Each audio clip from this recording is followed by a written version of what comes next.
Le sentiment religieux des Mésopotamiens, c'est quelque chose qui est bien difficile à saisir. Nous trouvons dans les fouilles des temples. Nous avons, par les textes, des mythes. Nous avons des rituels, c'est-à-dire ce qu'il faut accomplir lors de telle ou telle cérémonie. Mais le sentiment profond est très mal connu et très mal exprimé. Il y a dans l'univers mésopotamien un concept très général de puissance divine. Il y a des forces. Et l'homme est au service de ces forces et il doit, faire avec elles. Il doit composer avec elles. Cette religion est une religion de l'homme au service du Dieu. Ce service, c'est quoi? C'est assurer son existence au quotidien, c'est lui donner à manger, lui donner à boire au cours des repas de chaque journée, c'est de le vêtir avec des beaux vêtements. Alors il s'agit évidemment de sa statue, de mettre des colliers, de les enlever, de changer selon les jours. Puis de temps en temps, on sort le Dieu dans des grandes fêtes, on le promène à travers la ville, il va faire des séjours ailleurs, puis il revient dans son temple. Si nous regardons les faits tels que nous les connaissons, la religion mésopotamienne, c'est à peu près ça. Prayer was part of daily life for the Sumerians. The upkeep and ceremonies of the temple required a large body of priests and other staff, and every day the faithful brought their offerings. The archives of the city of Uruk describe the daily meal of its four main gods as follows: 250 loaves of bread, 1,000 tarts, 50 sheep, 8 lambs, 2 oxen and 1 calf.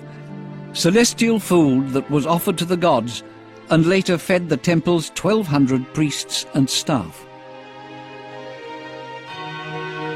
The scribes recorded the hopes of the Sumerians. In exchange for their devotion, their virtue and their respect for the established order, the Sumerians hoped for eternal life in the next world. The never-ending struggle to tame nature made them conscious of the fragility of life and inspired their most beautiful myths.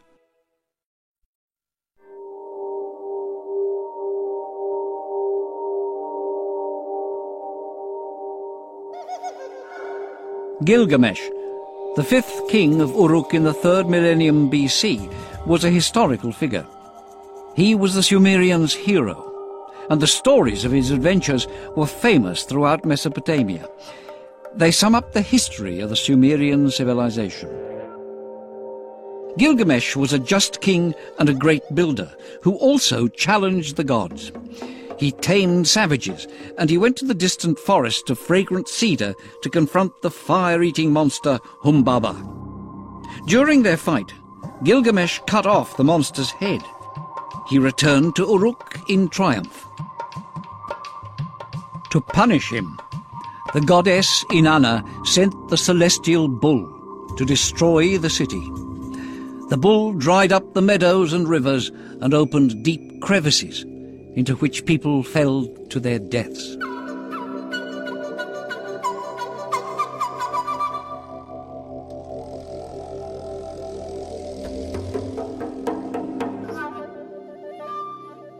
So the Lord scattered them abroad from thence upon the face of all the earth, and they left off building the city.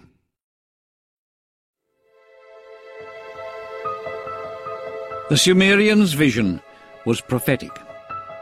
After ruling Mesopotamia for 3,000 years, their civilization, attacked from all sides, collapsed. The pomp of their cities was over, and so was their influence.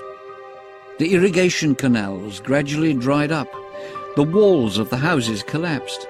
The temples themselves collapsed under the combined assault of the sun, the rain, and the wind. The clay of the bricks turned to dust, leaving only a shapeless mass above the dunes, the last vestiges of a civilization's grandeur.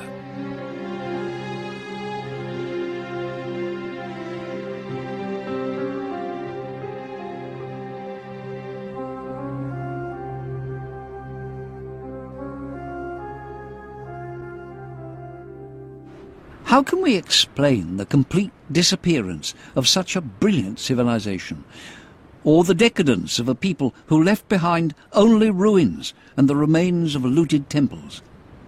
Est-ce qu'on peut parler d'un déclin? Dans une certaine mesure, oui, mais peut-être plutôt d'une sclérose.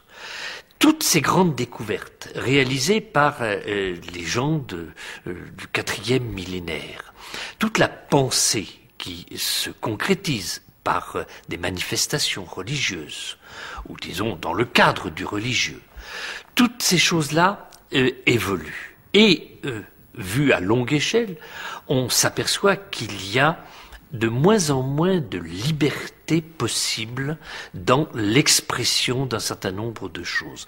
Par exemple, l'art mésopotamien est infiniment plus divers, plus florissant au 3e millénaire que au 1er millénaire. Qu'est-ce qui se passe vers 1200? Vers 1200, c'est la découverte du fer.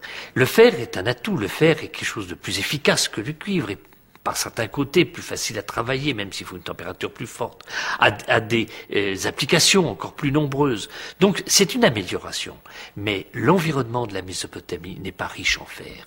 Et le problème des sources va se poser parce qu'il faut aller beaucoup plus loin. Et par conséquent, les régions qui ont du minerai de fer vont jouer un rôle beaucoup plus fort que la Mésopotamie. For almost a century, in the tablets archived in the temples, scribes patiently recorded the decline of crop yields. From 2350 BC, wheat production fell by 40%. Only barley production remained stable. How could a people who had developed such advanced techniques be powerless to keep their resources from dwindling? For decades, archaeologists pored over texts for an answer, but the answer lay in the field.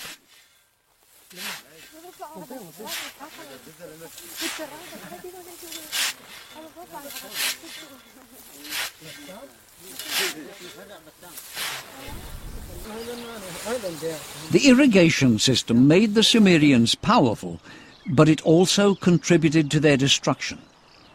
As 3,000 years of irrigation water evaporated, the salt buried deep in the land rose to the surface. In the end, a white cover of salt, hardened by the sun, made the soil sterile and the wheat could no longer grow. The local people are still plagued by this problem today. In some areas the earth is cracked. It resembles uncultivated desert.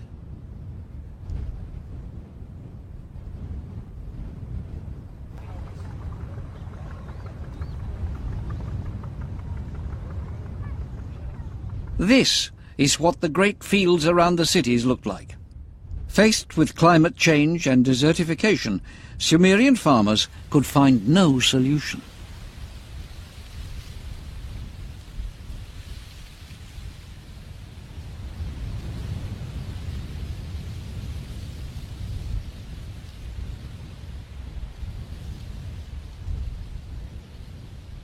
But can one speak of the decline of a civilization? Parler d'un déclin n'est pas correct.